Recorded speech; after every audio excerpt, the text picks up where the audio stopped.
Olá, bom dia.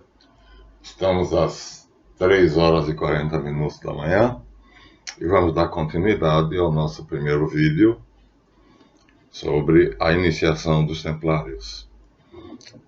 No primeiro, nós apresentamos dois relatos que diferem pouquíssimo do Marquês Stanislas de Guaita, que relata a iniciação do Conde de Cagliostro, José Bálsamo, extraído diretamente de documentos insofismáveis da Inquisição.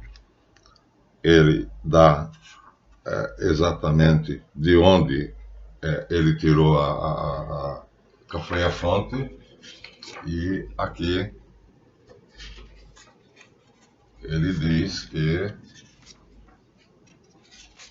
foi do Vaticano, ou seja, o que nós lemos aqui, já falamos na outra vez, não vamos repetir, mas teria sido da própria fonte do Vaticano. Então, tirado da Câmara Apostólica do Vaticano, o processo dos Templários, aqui em Stanislas de Guaita. O livro foi editado, segundo está aqui na ficha catalográfica,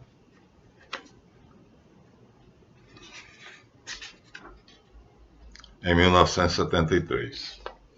Apresentamos uma coisa mais moderna, uma versão mais moderna de Paulo Coelho, a própria iniciação e a iniciação de vários outros irmãos da Fraternidade do Templo, nas páginas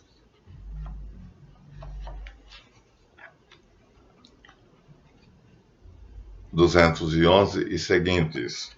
O livro, segundo a ficha catalográfica, é de 1986. Então, desculpa, 1974. Então, há pequenas diferenças, mas hoje nós vamos finalmente ler como está numa das fontes mais confiáveis. Adelino de Figueiredo Lima é soberano grande comendador-geral da Ordem Maçônica, grau 33, como ele se identifica aqui no início, e a assinatura dele não deixa dúvidas. Essa assinatura aqui, tá vendo? Aqui, grau 33, Adelino de Figueiredo Lima.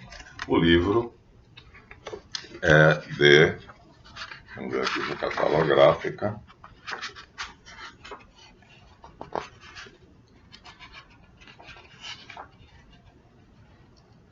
quarta edição, Adelino de Figueiredo Lima, Brasil, 1972. Ele possui os papéis, ou seja, o que ele vai dizer aqui não é o que ele viu ou ouviu, não. Ele vai dizer aqui os papéis que ele possui, já que ele, além de soberano grande comendador da maçonaria escocesa, ele é cavaleiro neotemplário. Então, vamos ouvir. É mais ou menos o mesmo relato, um pouquinho romanesco, porque ele deu uma tintura jornalística ao relato. Começamos na página 42, assim. No primeiro quartel do século XII, ou seja, 1200, Hugues de Payan e mais 8 cavaleiros franceses, abrasados pelo fervor religioso e movidos pelo espírito de aventura, tão comum aos nobres que buscavam nas justas e nos combates, naquelas brincadeiras dos cavaleiros que vinham procotó com aquela lança, a bravura e a consagração na impavidez abalavam a Palestina, levando no peito a cruz de Cristo e na alma um sonho de amor. Eram os Gouverns do cristianismo, inspirados nas lendas célticas que se constituíam fiadores da fé, no Rei Arthur e a Távola Redonda, disputando a golpe de espada preta as relíquias sagradas. Reinava em Jerusalém Balduíno II, que os acolheu e lhes destinou um velho palácio junto ao planalto do Monte Mória, onde os montões de escombros, blocos de mármore e de granito assinalavam as ruínas do grande templo de Salomão. o mais famoso santuário do século XI a.C., em que o gênio artístico dos fenícios se revelara no rendilhado da pedra e na esbeltez das colunas monumentais.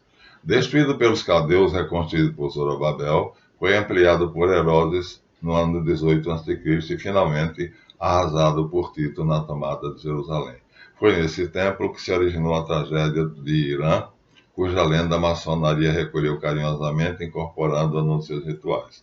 Exteriormente, antes da destruição do ano 70 da nossa era, o templo era circundado por dois extensos corredores, excêntricos. Ocupavam um imenso quadrilátero em direção ao nascente, tendo à esquerda o átrio dos gentios e à direita o átrio dos israelitas, além das estâncias reservadas às mulheres, aos sacerdotes e às crianças, a qual se seguia o santuário propriamente dito, que era o pátio dos sacerdotes, no qual ficavam o altar dos holocaustos. Os pobres cavaleiros de Cristo, assim se chamavam os templários, atraídos pela sensação de mistério que parava sobre as veneradas ruínas, não tardou que descobrissem a entrada secreta que conduzia ao labirinto subterrâneo só conhecido dos iniciados nos mistérios hebraicos. Entraram. Uma extensa galeria conduziu-os até junto de uma porta chapeada de bronze, por trás da qual devia estar o que durante 2000 anos constituiria o segredo dos levitas. Ali pararam. Encimando a grande porta, uma inscrição em caracteres hebraicos prevenia os temerários, dizendo: se é a curiosidade que aqui te conduz, desiste e volta. Se persistires em conhecer o mistério da existência, faz o teu testamento e despede-te do mundo dos vivos. Pálidos, os cavaleiros aventureiros entreolharam-se e pela primeira vez na vida sentiram medo e quase desistiram. Pois não era a curiosidade que ali os conduzia? Os infiéis eram seres vivos e contra eles a cruz e a espada realizava prodígios de valentia. Mas ali dentro não era a vida que palpitava, e sim os espectros da morte, talvez deuses sanguinários, potestades desconhecidas contra as quais a força humana era impotente. E então entraram. Os reencontros sangrentos com os lamitas tornaram-os insensíveis ao medo. E um certo dia, acicatados pelo desejo de conhecer a verdade que a grande porta chapeada de bronze lhes ocultava, penetraram de novo na galeria até o seu final, e dispostos a se baterem com a própria morte. Hugues de Payens, afoito e zombeteiro, bateu na porta, empurrou e disse: abre em nome de Cristo. Enquanto a porta, como um ser invisível lhe movesse os fechos, rangeu nos gonzos e escancarou-se aos olhos espantados dos cavaleiros um enorme recinto ornado de figuras bizarras, delicadas umas monstruosas outras, tendo ao nascente um trono recamado de sedas e por cima um triângulo equilátero em cujo centro, em letras hebraicas, marcadas a fogo, seria o tetragrama Yod, Re, Val, Re. Bom, essa sala nunca foi encontrada. O que foi encontrado foi uma grande sala, um templo, em cuja parede oriental havia crânios. E esses crânios eram numerados. Os crânios estavam encostados na parede. Esses crânios eram todos numerados. Na testa tinha um número. E supõe-se que esses crânios eram dos cavaleiros de uma ordem que começou no século IV e depois se tornaria a Ordem dos Templários. Portanto, ela é bem mais antiga do que parece. Bem, junto aos degraus do trono e sobre um altar de alabastro estava a lei sagrada, cuja cópia, séculos mais tarde, um cavaleiro da Ordem de Portugal devia revelar na hora da morte. Descobriram então os cofres contendo documentos secretos que ele tem, que comprovavam a heresia dos templários. A lei sagrada era presumida, na verdade, de Javé, transmitida ao patriarca Abraão, resumida em eu sou Deus, eu sou, e além de mim não há outro.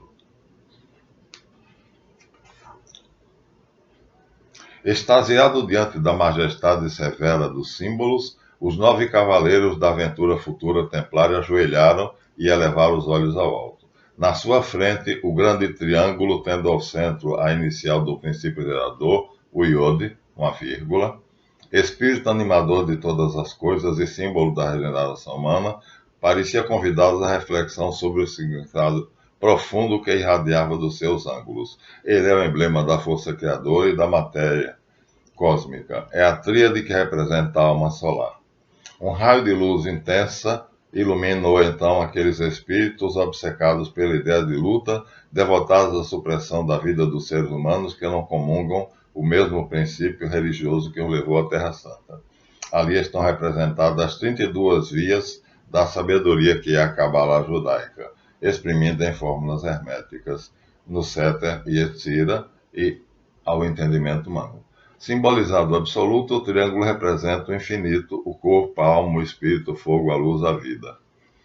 A teosofia judaica, a lei sagrada exposta sobre o altar de alabastro, onde os iniciados prestavam juramento, dá aos pobres cavaleiros de Cristo a chave interpretativa das figuras que adornavam as paredes do templo. Veja bem, as paredes do templo, aqui ele coloca romanceado. O templo existia, era riquíssimo, muito bem adornado e construído, muito grande, e numa parede na oriental estavam empilhadas umas sobre outras crânios, que não se sabe exatamente, mas foi encontrado pela Inquisição e esses crânios eram numerados, suposto que eram de uma ordem que começou no século IV a.C., e aqui, então, os templários tinham ancestrais muito antigos e uma história muito mais longa. Muito bem. Na mudez estática daqueles símbolos, há uma alma que palpita e que convida ao recolhimento. Abalados na sua crença num Deus feroz e sanguinário, os futuros templários entreolharam e se perguntaram-se se todos os seres humanos provêm de Deus que os fez à sua imagem e semelhança, como compreender que os homens se matem mutuamente em nome de vários deuses? Com quem está a verdade?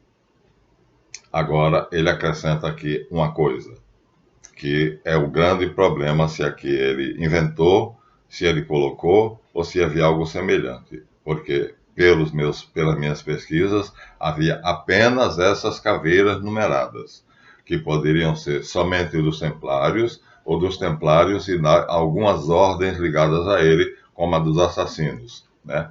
Como vocês veem no filme Credo dos Assassinos. De qualquer forma, era uma pilha de caveiras, de crânios, com números na testa. E essa pilha de caveiras, então, constituía o espaço, o altar sagrado do templo. O templo existia, mas o delta, lá em cima, né, com a letra Iode. Entre as figuras mais bizarras que adornavam as paredes do majestoso templo, uma chamara a atenção de Hugo de Peillan. Tinha as asas de morcego, chifre de bode, olhos penetrantes de coruja.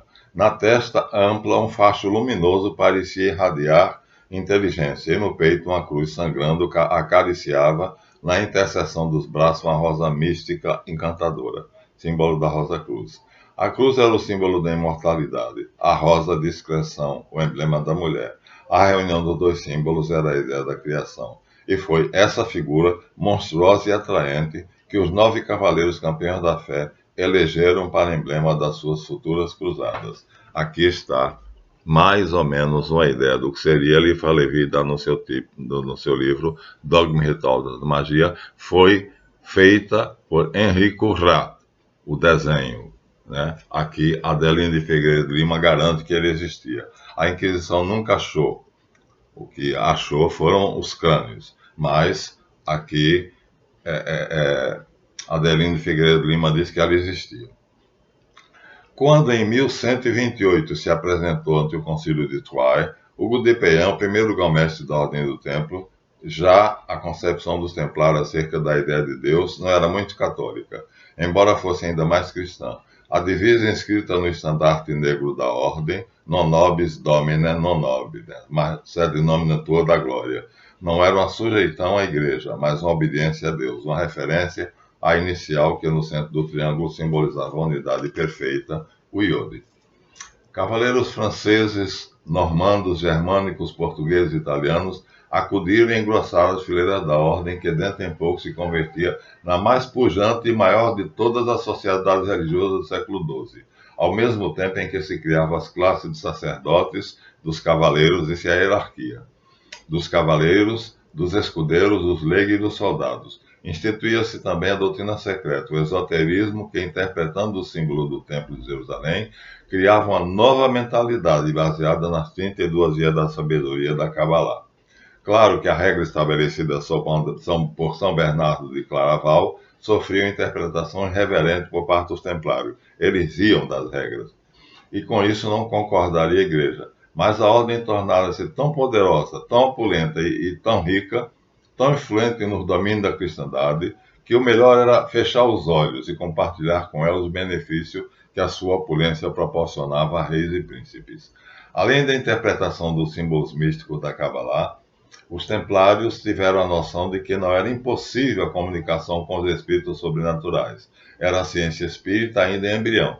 Isso há muitos séculos mais tarde se tornaria objeto de culto universal. Naturalmente, a teologia, reconhecendo embora a ressurreição de Cristo, não podia admitir que se generalizasse o princípio da comunicação com além. Daí as advertências que os visitadores da ordem faziam em nome de Roma. De vez em quando iam lá, né, os visitadores, ou seja, cardeais em nome do Papa, para fazer uma visita, né? Eram o quê? Eram supervisores. E eles escondiam essa sala, mas todo mundo sabia que existia. Banqueiros do rei da França, sustentáculos do fastígio dos papas, senhores de castelos, de aldeias e vilas, nobres influentes das nações católicas, os adoradores de Baphomet, que é o ídolo que nós apresentamos aqui, mas foi feito por Henri Conrad. E Eliphas Levi reproduz em muitos dos seus livros Baphomet. Podiam dar-se ao luxo de serem idólatras e de interpretar a doutrina por um prisma absolutamente diferente. Eles tinham a doutrina deles e não se incomodavam de saberem. Filipe IV, o rei da França, estava atento, e se o não preocupava as interpretações heréticas, o gnosticismo e as concepções absurdas quanto aos mistérios e Odelá, seduziam-no contudo os imensos tesouros que a ordem dizia possuir em todo o mundo. Não foram, portanto, a mistagogia, a idolatria, a heresia, que geraram a cólera do rei da França e deram causa ao monstruoso processo contra os templários feito pela Inquisição. Foi a rapacidade, né? Portanto, a ambição desmedida de um monarca falido para quem a religião era o meio e a riqueza era um fim. Agora vamos falar das regras, aqui não interessa. É interessante notar, na página 50, que tanto na recepção dos cavaleiros como no juramento após as provas de iniciação, não se fazia ato de obediência ao Papa e quase se abstraía da própria Igreja. Na noite da iniciação, começamos agora, ele tem esses papéis na mão, ele, Adelino de Figueiredo Lima, o chefe do capítulo, dirigia a palavra ao recipiendário. As regras da nossa ordem são severas. Vou expor-vos às grandes penas e a grandes perigos, e quando quiserdes repousar, sereis obrigados a velar.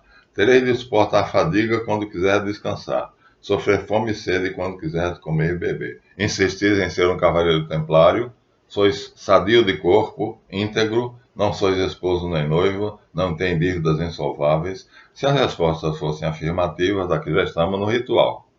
O candidato se conformava com sacrifícios impostos, pronunciava os votos de pobreza, castidade e obediência. Era um sacerdote. Ele era ordenado sacerdote. Todo templário era um sacerdote. Pobreza, castidade e obediência. Declarando consagrar-se à defesa da Terra Santa. Mas eram os mais ricos banqueiros da Europa.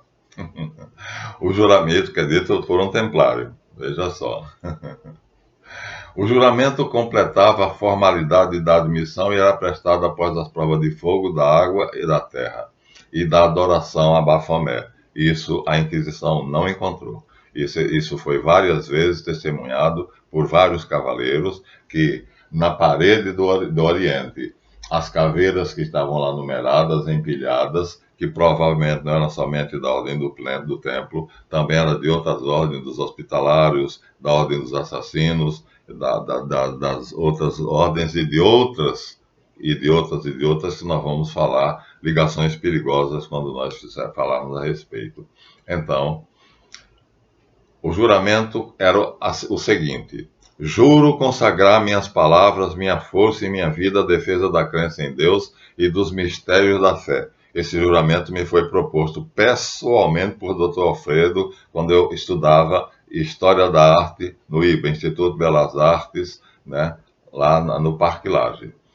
E sempre que os sarracenos invadirem, não assim, invadirem terra da cristandade, atravessarei mares para libertar meus irmãos, combatendo, se preciso for, contra 3 sem fugir. Este era o juramento secreto. Não, o meu juramento era só consagrar minhas palavras, minha força e minha vida à defesa da ordem e dos mistérios da fé, prometendo inteira e total obediência ao grão-mestre da ordem. Estava lá escrito assim e eu devia assinar.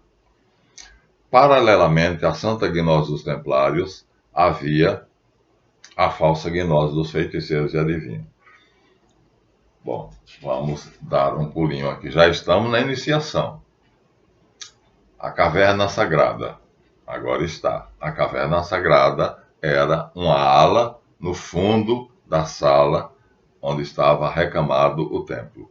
Malgrado a posse da Palestina pelo retraimento da Europa cristã e pela supremacia do turco, os templários regressaram ao Ocidente. Iniciaram então o culto de um gnosticismo eclético que admite e harmoniza os princípios das várias religiões, conciliando o politeísmo em sua essência com os mistérios mais profundos do cristianismo. A Caverna Sagrada era o lugar santo onde se reuniam os cavaleiros iniciados. Tinha a forma de um quadrilátero. Era uma miniatura do grande salão que era o templo. O Oriente representava a primavera, o meio-dia, eram as 4 fases da existência. No Oriente, no Ocidente e no meio-dia. Vinha depois o outono e o norte. Emblemas da morte completavam o quadro desolador e tornavam o ambiente tétrico e sinistro. O clima era de morte. É no contraste entre o norte e o meio-dia que os templários baseiam seu esoterismo, alertando os iniciados da existência de uma segunda vida. Nada se perde, tudo se renova. Vai ser iniciado um cavaleiro da cruz de Cristo. O grande pontífice da montanha sagrada, esse título ele já tinha herdado, vamos falar depois, né? Ele era grão-mestre dos templários, mas já tinha herdado de um outro a quem ele se associou, né, Joanita, o título de Grande Pontífice da Montanha Sagrada. Ele já tinha 2 títulos: Grão-Mestre dos Templários, que vem desde o IV século, e não no século XII ou XIII, e Grande Pontífice da Montanha Sagrada no século XII, dado por Teocleto II, que tinha sido batizado por São João Batista, e como São João, que batizou Jesus, batizava aqueles que queriam, batizou muitos. E quando aquele que era batizado por ele tinha a intenção de se tornar um sacerdote, então era sagrado sacerdote por João Batista. Então Teocleto dizia-se um desses discípulos de João, que saído de lá do Rio Jordão, veio para o Islã e lá se tornou chefe de uma seita chamada os Hashashin, os assassinos, e que assumiu o título de Grande Pontífice da Montanha Sagrada. É interessante depois saber, mas nós temos o filme Credo dos Assassinos, que dá um certo detalhe, e o jogo. Então, vamos lá. Vai ser iniciado. Agora a iniciação não é mais descrita por Guaita. Agora a iniciação não é mais descrita por Paulo Coelho. Agora a iniciação é a original descrita por Adelino de Figueiredo Lima, no seu livro Os Templários, com papéis que ele possui da ordem, que foram entregues a ele por um cavaleiro na hora da morte, em Portugal, já quando a ordem estava proscrita. O grande pontífice da Montanha Sagrada, que é o mesmo grão-mestre dos Templários, ele acumulava os 2 títulos, empunha o malhete da sabedoria e toma lugar no Oriente, ou seja, virado de costas para a caveira, para as caveiras. Lá tinha um trono. Os climas regurgitam dos mestres perfeitos. Então, são pouquíssimos os cavaleiros que estão ali, todos eles da grande hierarquia. Ao centro do templo, num pedestal que se eleva por 3 degraus, está a grande estátua de Bafomé. Nunca foi encontrada. Símbolo de reunião de todas as forças dos 2 princípios, masculino e feminino, como está no livro da criação, Seth e Yetzirah. No peito amplo da estranha e colossal figura, a cruz de Cristo sangrando imprime a rosa branca, símbolo da mulher, um róseo alaranjado que pouco a pouco toma a cor do sangue. É a vida que brota da união entre a força masculina e feminina, positiva e negativa. Então, por cima da cruz, a letra G. Aqui não temos todos os detalhes, mas seria fácil mostrar a vocês em Eliphas Levi, mas feito segundo Henri Conrad, baseado nos relatos e nesses papéis. Mas todo mundo já conhece Baphomet, né? No Templo de Satã, lá acho que Nova York, Washington, então ele foi feito em estátua majestosa. Muito bem. Então, por cima da cruz, a letra G, simbolizando geração. O candidato, mestre perfeito, então, ele já é mestre perfeito. Portanto, Paulo Coelho ali, quando ele assiste à cerimônia, ele já é mestre perfeito. E vai assistir à iniciação de um novo candidato. E ele diz, várias vezes participei dessa reunião. Já conhece o significado dessa letra, que na mudez relativa desafia o que interpretava a nova posição junto ao tríplice falo na sua junção com a rosa mística. Ou seja, havia o triângulo delta que eles interpretavam como três pênis. O vértice 1, o vértice da base 2, o vértice da outra base 3. Ele interpretava, parecia um triângulo delta, mas ele interpretava como três órgãos sexuais masculinos. A catequese é apenas qual outro leite, uma primeira alimentação da alma. Isso é iniciação já, viu? O repasto é a contemplação dos iniciados. Eles faziam a ceia, um ágape. Carne e sangue do verbo, isto é, compreensão do poder e da essência divina. O gnóstico é o verdadeiro crente, e a gnose é uma firme compreensão da verdade que, por meio de razões invariáveis, nos leva ao conhecimento da causa. Ou seja, o começo da cerimônia era feito no grande salão recamado de seda, com as caveiras no oriente, e eles traziam o animal no andor, tá vendo? Todos eles mestres perfeitos, vestidos de preto, aliás, de branco, com a cruz vermelha no centro, e segundo Adelino Figueiredo Lima, com esse animal que nunca foi encontrado nem comprovado. Henri Conrad repetiu, pela descrição desse cavaleiro que entregou a Adelino de Figueiredo Lima em Portugal, na hora de morrer, esses papéis. Não é a fé, mas a fé e a ciência que sabe discernir a verdadeira da falsa doutrina. Isso tudo é o discurso do grão-mestre dos Templários, que é também o grande pontífice da Montanha Sagrada. Os fiéis são os que literalmente creem nas divinas escrituras. Gnósticos são os que aprofundando no sentido interior e abscôndito, conhecem a verdade inteira. Só o gnóstico é verdadeiramente salvo.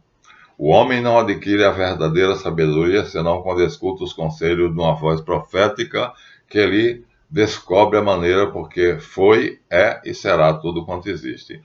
A verdadeira gnose é aquela que é transmitida oralmente, do século IV até aqui, a um pequeno número de apóstolos, chegou até nós. Portanto, logo depois de Cristo, logicamente, eles eram contemporâneos quase do grande chefe, o pontífice da Montanha Sagrada, que tinha sido batizado por João Batista e criado a ordem dos Joanitas.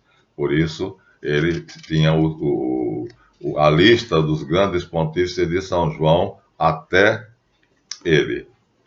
Teocleto II era o nome daquele que passou a dignidade para Hugo de Peian. O gnosticismo do Templário é a nova mística, que ilumina os evangelhos, Kardec também fez isso, e os interpreta à luz da razão humana. Então, no evangelho que nós temos 11. O mestre perfeito entra de olhos vendados na caverna, já passou pelo templo, tateando até chegar ao pedestal de Baphomet. Ajoelha e faz a sua prece. Então, ali é um juramento. O grande pontífice, agora vem o melhor, que está no grau 18 da maçonaria. Interroga o candidato a cavaleiro da cruz em tom paternal e afetivo. O mesmo está no grau 18 da maçonaria hoje. Não vou ler porque meus votos me impedem de lê-lo, mas é exatamente o mesmo. A nossa consciência é que é o juiz das nossas ações. O pecado provém da ignorância ou da impotência de cumprir nosso dever. O inferno é uma hipótese, o céu uma esperança. Já estamos então no inquérito final. Chegou o momento de trocarmos as armas homicidas pelos instrumentos da paz entre os homens. A missão do Cavaleiro da Cruz é amar o próximo como a si mesmo. As guerras de religião são monstruosidades que o cristianismo repudia e condena. As energias ativas devem ser orientadas no sentido de amor e da beleza, mas não se edifica uma obra de linhas esbeltas sem um sentimento estético que só se adquire pelo estudo que conduz ao aperfeiçoamento moral. Isso é um discurso longo. O homem precisa crer em alguma coisa. Nas religiões mais puras ou mais aperfeiçoadas existe a crença de Deus. Nas outras, porém, o primeiro plano é ocupado pelo culto dos mortos e dos espíritos, que é o que eles aqui faziam, né? Então eles diziam que criam em Deus, mas na verdade aquelas caveiras eram dos espíritos ancestrais do século IV até o século XII aqui e vai adiante, porque os neotemplários existem e eu fui convidado para pertencer a eles. E não existe templo para os templários. Você é um escritório grande, comum, um duplo deck, ou seja, 2 andares de um edifício, você não tem a menor ideia do que tem lá dentro. Lá dentro é lindíssimo e super luxuoso, eles são riquíssimos. Então, aí ele diz, a expressão de Deus é indefinível, pois Deus se apresenta, mas não se enxerga. Agora, prestem bastante atenção. Chamo a citação. Os primitivos cultuavam os manes, espíritos dos mortos, que eles aqui fazem. Os manes eram as almas humanas desprendidas pela morte da matéria corporal, que continuava no além uma nova vida. Exatamente o que eles estavam fazendo ali.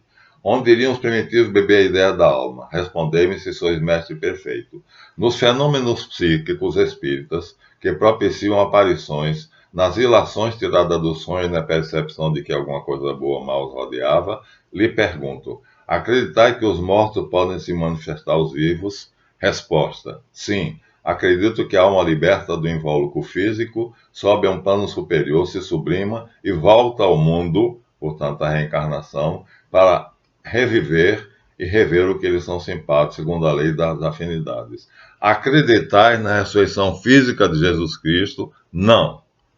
Na volta do seu espírito no fim dos tempos, sim. Isso existe no catecismo atual do grau 18, Cavaleiro Rosa Cruz. Exatamente assim. Vou repetir. Acreditar na ressurreição física de Jesus Cristo? Não. Na volta do seu espírito, sim. Acreditar na metempsicose, que pode ser entendida como a reencarnação, a transmigração. Sim. A semelhança do sentimento, das ações, dos gestos, das atitudes, todas essas transmigrações se operam em razão da simpatia e não da hereditariedade.